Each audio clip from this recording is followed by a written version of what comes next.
আলেম মানে আমি এ কথা নয়, আপনিও।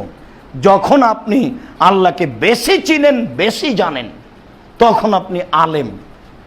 তো রাহেব দরবেশের কাছে আসলো, দরবেশের কাছে এসে বলল, আল্লাহ তওবা, যেই লোকটার 99টি মানুষকে হত্যা করেছে, তার কি কোনো তওবা আছে?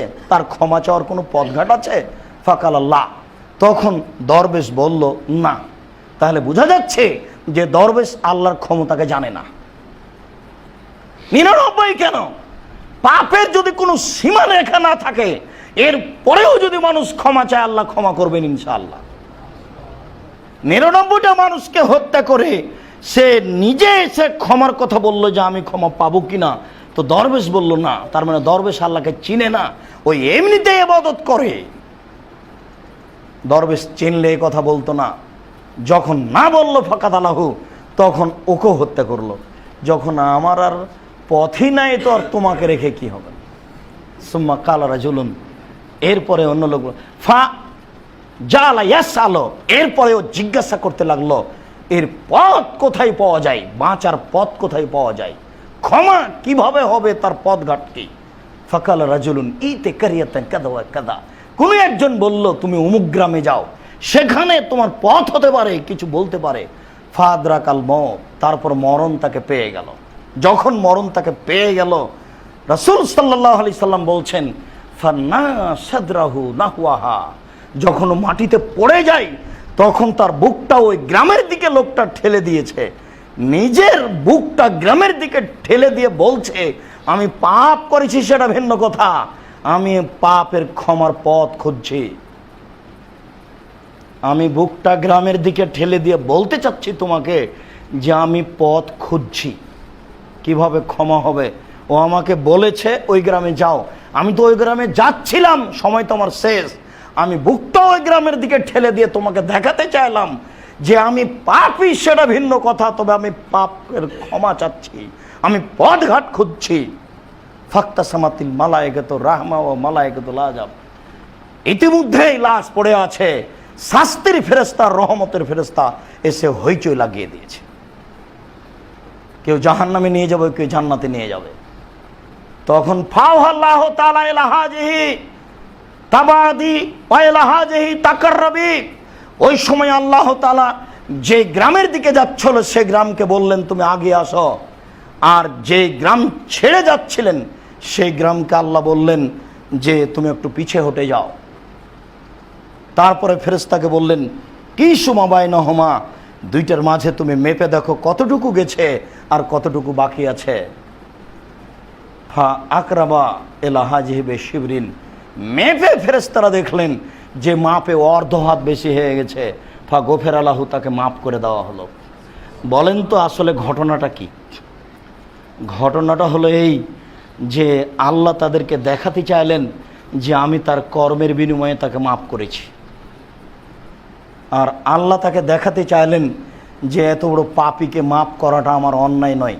তোমরাও ফেরেশতা, শাস্তির আর রহমতের ফেরেশতা এসেছ, মেপে তোমাদেরকেও সিদ্ধান্ত নিতে হবে যে আমি মানুষকে পাপী যখন ক্ষমা চাই তখন আমি ক্ষমা করি। এটা আমার নীতি, এটা আমার হক, এটা আমার অধিকার। আমি আল্লাহ সৃষ্টি করেছি, মানুষ যখন আমাকে কিছু বলে বা বলার পথে নামে, আমি আল্লাহ তাকে ক্ষমা করে দিই। সে তো ক্ষমার পথ বের করতে পারেনি, আগাচ্ছিল। ফেরেশতাদেরকে দিয়ে এই কাজটা তিনি কেন করলেন? পাপীকে আল্লাহ ক্ষমা করবেন এই জন্য করলেন। কিয়ামত পর্যন্ত কোনো পাপী যেন নিরাশা না হয়, পথ যেন খুঁজতে থাকে মরা পর্যন্ত, এইটা আল্লাহ দেখাতে চাইলেন। তাই মুহাম্মদ সাল্লাল্লাহু আলাইহি সাল্লাম জাতির সামনে হাজার হাজার বছর আগেকার কাহিনী পেশ করে গেলেন, মানুষ যেন কোনো সময় নিরাশা না হয়। সম্মানিত মসজিদের মুসাল্লি, আরেকটা জিনিস আপনাকে দেখাতে চেয়েছি যেটা আমরা শতদিন জানি, সেটা হলো এই দেখেন, জড়বস্তু আল্লাহর কথা মানে, জড়বস্তু আল্লাহর কথা মানে, গ্রাম আল্লাহর কথা মানে, ও গ্রামটা আগিয়ে গেল আর এই গ্রামটা পিছিয়ে গেল। আদম সন্তান মানে না, আদম সন্তান অথচ সচেতন মানুষ।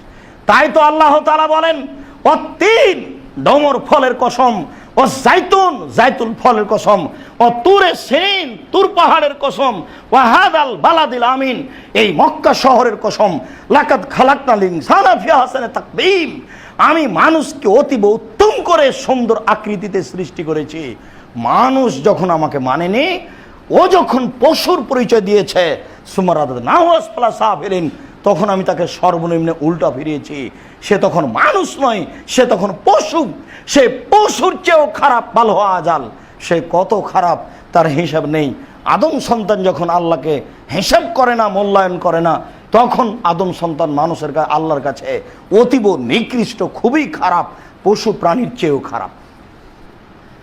আবু হুরায়রা রাদিয়াল্লাহু তাআলা আনহু বলেন, রাসূল সাল্লাল্লাহু আলাইহি ওয়াসাল্লাম বলেছেন, আল্লাহ তাআলা বলেন, ইয়া আদম, হে আদম সন্তান, মা দাওয়াউতানি ও রাজাউতানি আলামা আলাইকা ওলা উবালি, আদম সন্তান, তুমি আমার কাছে যেইভাবে আশা পোষণ করো, তুমি আমাকে যেইভাবে আমার কাছে ক্ষমা প্রার্থনা করো, আমি সেইভাবেই তোমার যতই পাপ হোক না কেন, লাউবালি, আমি আল্লাহ পরোয়া করি না। আমি তোমার পাপকে পরোয়া করি না। আদম সন্তান, মনে রেখো, হাদিসে কুদসি আবু হুরায়রা রাদিয়াল্লাহু তাআলা আনহু বলেন, রাসূল সাল্লাল্লাহু আলাইহি সাল্লাম বলেছেন, আদম সন্তান বলেন, ইয়া ইবনা আদম, হে আদমের ছেলে মেয়ে, শুনে রাখো, মা দাওয়াতুকা ও রাজাউতুকা, আমি তোমার দুয়ার উপরে রয়েছি, আমি তোমার আশার উপরে রয়েছি। তুমি আমার উপরে যে আশা রাখো সেটাই আমি। আলামা আলাইকা লাউবালি, তোমার কত পাপ হয়েছে আমি আল্লাহ এটা পরোয়া করি না। তোমার পাপ আকাশ পরিমাণ না জমিন পরিমাণ, তোমার পাপের হিসাব আছে কি না আছে, এইটা আমি আল্লাহ পরোয়া করি না। আমি তোমার বলা পর্যন্ত, আমি তোমার আশা পর্যন্ত, তুমি কতটুকু আমার কাছে আশা করো। তুমি যতটুকু বলো আমি ততটুকু, তুমি আমার কাছে যতটুকু আশা করো আমি ততটুকু। তুমি কতটুকু আশা করো? আমার কি রহমতের অভাব আছে? তুমি কি কোনো মানুষের কাছে চাও নাকি? মানুষের শেষ সীমা আছে, আমার তো আর কোনো শেষ সীমা নাই। সারা পৃথিবীর মানুষ, আদম থেকে নিয়ে কিয়ামত পর্যন্ত যত মানুষ এসেছে, যত মানুষ আসবে, যত মানুষ আছে, যত জিন, সব যদি এক মাঠে দাঁড়িয়ে একটা বিষয়ে বলে যে আমাকে এটা দেন, সবাই যদি একটাই মানুষে আমার কাছে তাদের লক্ষ্য উদ্দেশ্য চাই, আমি যদি পৃথিবীর সমস্ত মানুষ এবং জিনকে তার চাহিদা অনুমতি দিয়ে দিই, তো আমার কাছে যা আছে তা শেষ হবে না। সাগরে আঙ্গুল ডুবিয়ে সাগরের যতটুকু পানি আঙ্গুলে আসবে, এই পরিমাণ শেষ হবে না। আমার কাছে যত কিছু আছে সব যদি দিয়ে দিই, তো সুঁয়ের ছিদ্র যতটুকু, অতটুকু পরিমাণ শেষ হবে না। সূচের ছিদ্র দিয়ে যে আমরা সুতা ঢোকাই, এই ছিদ্র যতটুকু, এই পরিমাণ আমার রহমত শেষ হবে না। বলেন আপনি কেন বোকামি করে ছেলে বন্ধ করলেন? আপনারা তো 8 ভাই নিজেই ছিলেন, 6 বোন আর 8 ভাই, সমস্যা আছে কি না? আপনার আব্বার তো আম্মার তো কোনো সমস্যা হয়নি। কে আপনার মাথায় এটা চাপিয়ে দিল যে না, ছেলে মেয়ে বেশি হলে ঝামেলা হবে, পড়াশোনা করা যাবে না? আপনার গায়ের জামাটা আপনার মা হাতে সেলাই করে দিত, মনে আছে? আর এখন আপনার 2টা ছেলে, 12 সেট 24 সেট জামা, যেটা আপনাকে রমজানের ওই খুতবায় বলছিলাম। আপনি কি মনে করছেন আপনার ছেলে আপনার চেয়ে বেশি সফল?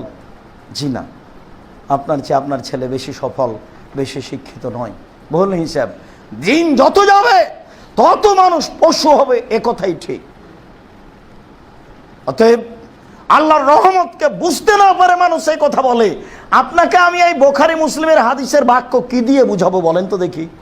আল্লাহ তাআলা বলছেন যে আদমের ছেলে মেয়ে সবাই, জিন যা আছে সবাই যদি আমার কাছে একজন মানুষে চাই, সবাই তার যদি নিজ নিজ চাহিদা চাই, আর সবাইকে যদি আমি দিয়ে দিই, তো আমার কাছে যতটুকু আছে ততটুকুর কমবে না সুঁয়ের ছিদ্রের সমপরিমাণ। এটা কি হলো কথা? তাহলে এটা হলো এই যে কিছুই কমবে না। যদি কমেই যায় তাহলে উনি সৃষ্টিকর্তা কেন? তাহলে কি তিনি আমার আপনার মতো? তাহলে তো আমরা বুঝতে পারি না। মূসা আলাইহিস সালামকে তো ফেরাউন তো মূসাকে পরাজয় করব বলেই জাদুঘরদের ডেকেছিল। খুব চোখা জাদুঘর এসেছে সারা পৃথিবী থেকে, বানারস শহর থেকে লিখছিল 4 জন বলে ঐতিহাসিকগণ ইতিহাসে লিখেছেন। এবার জাদুঘররা বলল, মূসা তুমি তোমার জাদু আগে নিক্ষেপ করো।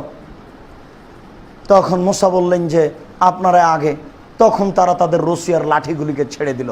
সারা মাঠ একবারে পরিপূর্ণ হয়ে আছে সাপ, ধাওয়া করে আসছে মূসার দিকে। মূসা একটু অন্তরে অন্তরে ভয় পাচ্ছেন। মূসা তো মানুষ, মানবিক ভয়। মুজিবুল গাফফার আউলিয়া যে আমার একজন শিক্ষক বলছেন, আব্দুর রাজ্জাক বলতে পারো মূসা অন্তরে ভয় পেলেন কেন? এটা কি ভয় পেলেন তুমি মনে করছো? এটা হচ্ছে মানবিক ভয়। তোমার চোখের সামনে আমি আঙ্গুলটা নিয়ে যাচ্ছি এইভাবে, তা আমি কি সত্যিই তোমার চোখে আঙ্গুলটা ঢুকিয়ে দেব? তা তো দিব না, কিন্তু তোমার চক্ষুটা একটু ফিট করে উঠবে, চক্ষুটা বন্ধ করে দেবে চট করে, হবে না? এটা আপনার তো বিশ্বাস যে আমি চোখে আঙ্গুল ঢোকাবো না, কিন্তু আপনার চোখটা বন্ধ হলো খুললো, এটা হলো কেন? এটা হলো মানবিক গতি। মূসা আলাইহিস সালামের ভিতরে যেটা ভয় সেটা মানবিক ভয়। মূসা আলাইহিস সালাম নবী হিসাবে সরিষার সমপরিমাণ ভয় করেননি। কেন? মূসা আলাইহিস সালাম সেই দিন বলেননি কালা আসাবু মূসা, যেদিন মূসা আলাইহিস সালামের সঙ্গী সাথী বললেন ইন্নাল্লাহ মুদরাকুন, মূসা ওরা বন্দী, ডানে ফেরাউন বামে ফেরাউন পিছে ফেরাউন সামনে সাগর, আমরা বন্দী। তখন মূসা আলাইহিস সালাম বলেছিলেন কাল্লা, কখনো নহে, অসম্ভব, হতে পারে না। ইন্না মায়া রাব্বি, আমার সাথে আমার প্রতিপালক রয়েছেন, সায়াহদিনী, তিনি আমাকে পথ দেখাবেন। তোমাদের কথা ঠিক নয়, অসম্ভব, হতে পারে না, তারা আমাকে ধরতে পারে না। নিশ্চয় আমার সাথে আমার প্রতিপালক রয়েছেন, তিনি আমাকে পথ দেখাবেন।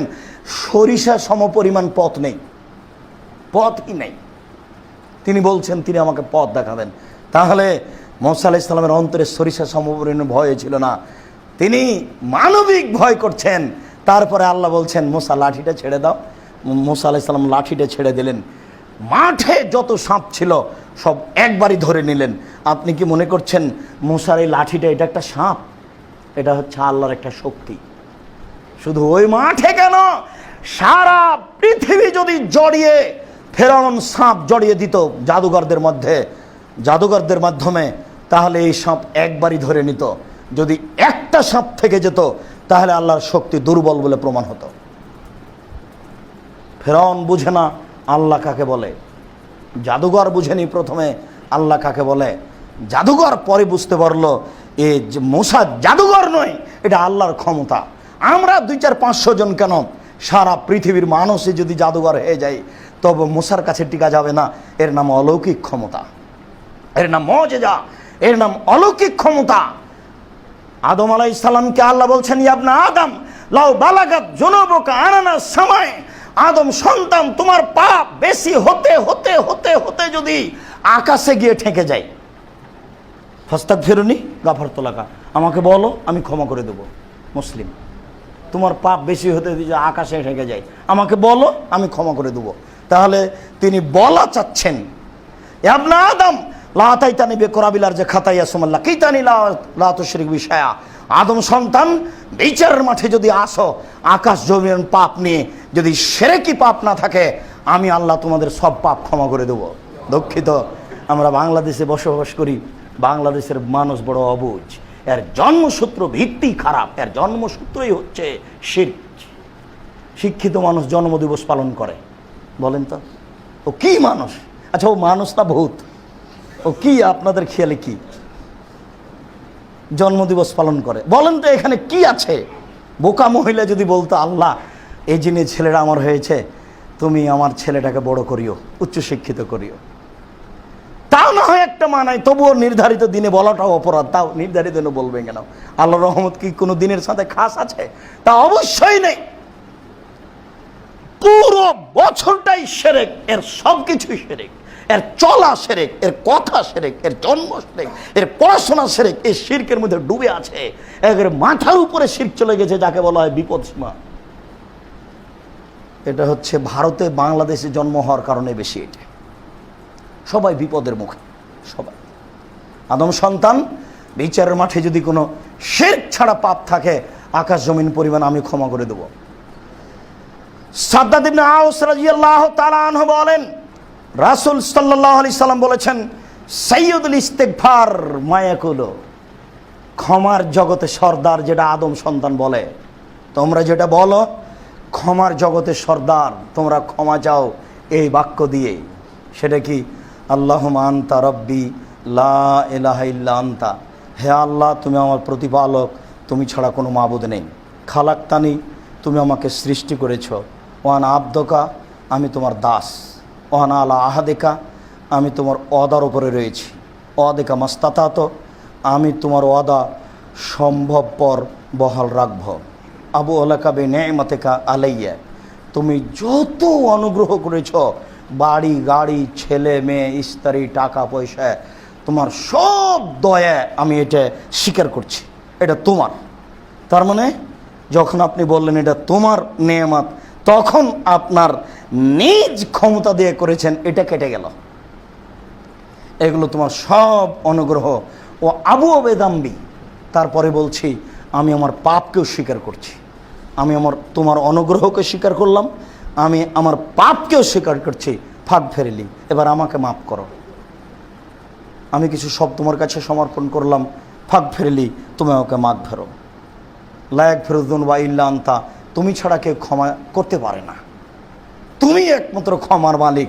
তোমাকে আমি এই বলে স্বীকৃতি দিচ্ছি, তুমি আমাকে মাফ করো। সকালে যদি বলেন সন্ধ্যা পর্যন্ত সময় মারা গেলে জান্নাত হবে, সন্ধ্যায় যদি বলেন সকাল পর্যন্ত সময় মারা গেলে জান্নাত হবে। বুখারী মুসলিম। আজকে সন্ধ্যা হতে হতে মুখস্থ করবেন, যদি না থাকে সকাল সন্ধ্যায় মুখস্থ করার অভ্যাসী হবেন। তিনি বলেছেন, মানুষ যদি বলে আস্তাগফিরুল্লাহাল্লাযী লা ইলাহা ইল্লা হুয়াল হাইয়ুল কাইয়ুমু বিলাইহি, তাহলে মানুষ যদি যুদ্ধের মাঠ থেকে পালিয়ে যায় তবু পাপ ক্ষমা হবে। মানে পাপ যদি অনেক বেশি হয়, কাবিরা গুনাহ হয়, এভাবে তওবা করে, তাহলে আল্লাহ তাকে ক্ষমা করে দিবেন। সম্মানিত মসজিদের মুসল্লি, পাপের ব্যাপারে নিরাশা হবেন না। আবারও বলছি, পাপের ব্যাপারে নিরাশা হবেন না। কোনো সময় মনে করবেন না আমার ছেলেটা মনে হয় পাপ ফেল করলো আমার পাপের কারণে। কোনো সময় মনে করবেন না যে আমার স্বামী এগুলো অন্যায় করে বেড়াচ্ছে, মনে হয় আমার পরিবার গজব নাজেল হচ্ছে, এটা আপনি মনে করবেন না। নিরাশার কোনো পথই নাই, নিরাশার পথই বন্ধ। দিন রাত আপনি বলেন, রব্বি ইন্নী যালামতু নাফসি ফাগফিরলি, রব্বানা যালামনা আনফুসানা ওয়া ইল্লাম তাগফির লানা ওয়া তারহামনা লানাকুনান্না মিনাল খাসিরিন, আন্নী মাসানি ইয়াযুর ওয়া আনতা আরহামুর রাহিমিন। আমি বড় বিপদে, তুমি বড় দয়াবান। আর বারবার যদি পাপ আপনার উপরে জয়ী হয়ে যায়, আপনার ছেলের উপরে, আপনার মেয়ের উপরে, আপনার স্ত্রীর উপরে জয়ী হয়ে যায়, তাহলে আপনি বলেন আন্নী মাগলুবুন ফান্তাসের, আমি পরাজয়, তুমি দয়া করো। আন্নী মাগলুবুন ফান্তাসের, আমি পরাজয়, তুমি দয়া করো। আমি পরাজয়, তুমি দয়া করো। আমি বুঝতে পারি না, আমি টিকতে পারি না হকের ওপরে, তুমি আমার প্রতি দয়া করো। আন্নী মাগলুবুন ফান্তাসের, সব সময় বলেন রব্বিক ফির ওয়ারহাম আনতা খায়রুর রাহিমিন, তুমি মাফ করো, তুমি দয়া করো। মূসা আলাইহিস সালাম এলাকা থেকে পালিয়ে গেলেন, পালিয়ে গিয়ে এক জায়গায় আশ্রয় নিয়েছেন। বাঁচার কোনো পথই নাই, খাওয়ার কোনো কিছুই নাই। ওই যে দেখছেন দুইটা মেয়ে দাঁড়িয়ে আছে, তিনি উঠে গিয়ে বললেন, তোমরা দাঁড়িয়ে আছো কেন? সকল মানুষ যখন তাদের পশুকে পানি পান করে নিয়ে চলে যাবে, তখন আমরা আমাদের পশুকে পানি পান করাবো। এ দেখেন মেয়েগুলো তাদের সাথে গিয়ে হুড়াহুড়ি করে পানি পান করাচ্ছে না। তখনও ভদ্রতা ছিল, এখন শিক্ষিতা মেয়েগুলি কুকুর শ্রীগাল হয়েছে। ওরা দেখাচ্ছে যে আমরা শিক্ষিতা, কুকুরের মতো তার অভ্যাস। দেখেন মেয়ে দুটো পৃথক হয়ে আস, তোমরা পৃথক কেন? এরা চলে যাবে পান করিয়ে, তখন আমরা করাবো। আচ্ছা ঠিক আছে, আমি তোমাদের পানি পান করিয়ে দিই। এই কথা বলে ছাগলগুলোকে পানি পান করে দিয়ে এবার তিনি বসেছেন গাছের নিচে, দিয়ে বলছেন, তোমার যদি একটু দয়া হয়, আমি মূসা কিভাবে বাঁচবো, কিভাবে থাকবো, এটা তো আমি বুঝতে পারি না। আচ্ছা আমার বাঁচার পথ কি, খাওয়ার পথ কি?